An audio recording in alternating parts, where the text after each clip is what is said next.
गए नहीं कि जानकी जी असली है कि नकली वाली जानकी जी है। तो लक्ष्मण जी को बहुत फटकारा कि तुम जाओगे नहीं, और मरम कुछ ऐसा कटु वचन बोला है ना, मरम वचन तब सीता। अच्छा, अब यहाँ पर राम जी नहीं होते तो गोस्वामी तुलसीदास जी जब पूरी रामचरित में कोई गलती नहीं किया, उन्होंने तो यहीं पर गलती करते क्या कहा, मधुर मरम वचन तब सीता बोली की जगह क्या लिखा, बोला। तो इसी से सिद्ध हो गया कि राम जी ही बोल रहे थे, उसके मुख से राम जी ही बोल रहे थे, राम कीन चाहे से होई करे अन्यथास नहीं कोई। तो जाकर के और रावण इसी बीच में लक्ष्मण जी ने कहा कि एक काम करिएगा माता, मैं लक्ष्मण रेखा खींच रहा हूँ, एक मैं बाउंड्री बॉल बना रहा हूँ, और ये मैं आपको बाउंड्री बॉल की चेतावनी इसमें से दे रहा हूँ। जब भी कोई स्त्री अपनी मर्यादा को लांघती है, जब ये अपने घर की डोरी को लांघती है, उसका आना संकट दोबारा आना हो पाएगा, इस पर बहुत बड़ा संदेह हो जाता है। तो अपनी मर्यादा को कभी नहीं लांघना चाहिए।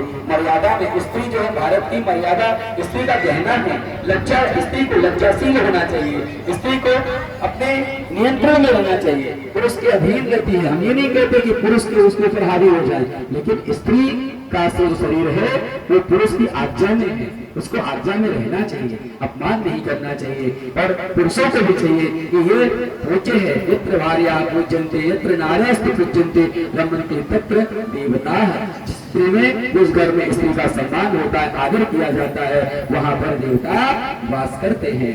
तो बड़े सुंदर जानकी जी ने नहीं माना, लक्ष्मण जी तो चले गए भैया के लिए, सहायता के लिए, और इधर रावण ने एक लीला कर दी। लीला क्या किया, ब्राह्मण के भेष में आया। आज ब्राह्मण के, अच्छा देखिए, भेष बदलना पड़ा, ब्राह्मण को भी भेष बदल करके ही आना पड़ा। समाज की जो ठगिया घूम रहे हैं ना, भेष बदल करके ही घूम रहे हैं, इनसे सतर्क रहना पड़ेगा। हमारे लिए कौन अच्छी बात कर रहा है और कौन, आपको बहनों सबसे ज्यादा भारतवर्ष में अगर कोई छला जा रहा है आज के डेट में साधु संतों के द्वारा, तो स्त्रियां छली जा रही हैं और कोई छला नहीं जा रहा। आपको करना क्या चाहिए, क्या नहीं करना चाहिए। आप इतनी समझदार होकर के भी इन टोना टोटका वालों के चक्कर में पड़ जाती हैं। कुछ नहीं करना है, एक राघव सरकार का नाम याद रखिए, राघव ही आपकी रक्षा कर सकते हैं, कोई दुनिया का तंत्र मंत्र आपका कुछ नहीं कर सकता।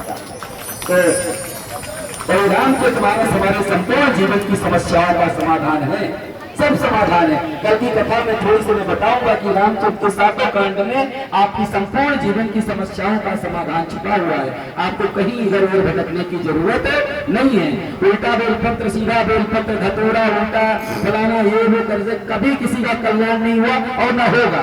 न तो शिव महापुराण कहती, शिव महापुराण क्या है, शिव महापुराण सनातन का तिलक है, सभी शास्त्रों का तिलक है शिव महापुराण। कभी आप लोग पुराण करेंगे, व्यवस्था बनाएंगे, तो आपको वास्तव में जो शिव महापुराण है वो कथा हम सुनाएंगे आपको, शिव महापुराण की वास्तव में क्या शिव महापुराण है। तो निश्चित तौर पर ये सब टोना टप्पों के चक्कर में नहीं पड़ना है।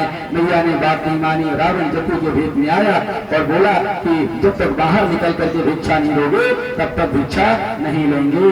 और रघुकुल की मर्यादा है कि जानकी जी रघुकुल की मर्यादा है, कहती है कि मेरा जीवन नष्ट हो जाए तो हो जाए, लेकिन रघुकुल की मर्यादा को मैं नष्ट होने नहीं दूंगी। कहते हमारे दरवाजे से कोई ब्राह्मण भूखा चला जाए, पॉसिबल नहीं। तो जैसे उस माता जानकी ने कहा आप बाहर आकर के भिक्षा दीजिए, और जैसे ही माता निकली है, रावण का भेष भयंकर, रावण अपने असली भेष में आया और सीता जी को, आप सोचिए और विचार करिए, अगर जानकी जी होती तो रावण उनको छोड़ नहीं सकता था। भगवान लीला कर, दूसरा प्रमाण दे रहा हूं, जानकी जी नहीं थी, भगवान ही लीला कर रहे थे। ये जो ही रावण जब सीता स्वयंवर में धनुष को हिला नहीं पाया, जिस जानकी जी ने बाल्यकाल में ही शिव के धनुष को ऐसे उठा करके और अपना खेल रही थी, और यही देख करके महाराज दशरथ जी ने संकल्प कर लिया कि जब तक इस धनुष का भंजन करने वाला कोई नहीं आएगा मैं जानकी जी का विवाह नहीं करूंगा। संकल्प आया ना, तो रावण कैसे छू सकता था उसको। जानकी जी अगर असली होती तो रावण हाथ लगा सकता था। जो रावण धनुष को हिला भी नहीं पाया, तो रावण जानकी जी को कैसे हिला सकता था। तो सिद्ध हो गया ना, राम कीन चाहे सो होई करे अन्यथा असे नहीं कोई। राम भगवान जिससे जो कराना चाहते, सबई नचावत राम गोसाई, सबे नचावत राम गोसाई और नर नाचत मरकट की नाई। हम सब बंदर जैसे नाच रहे हैं और नचाने वाला परमात्मा है, एक ही परमात्मा है, दूसरा कोई संसार में नहीं है जो नचा सके। तो इससे सिद्ध हो गया ना कि रावण नहीं था, रावण ने जानकी जी का हरण नहीं किया, जब रावण ने राम जी के प्रतिबिंब का हरण किया है और राम जी का प्रतिबिंब ही लंका में गया है। तो बोले जय जय श्री राम।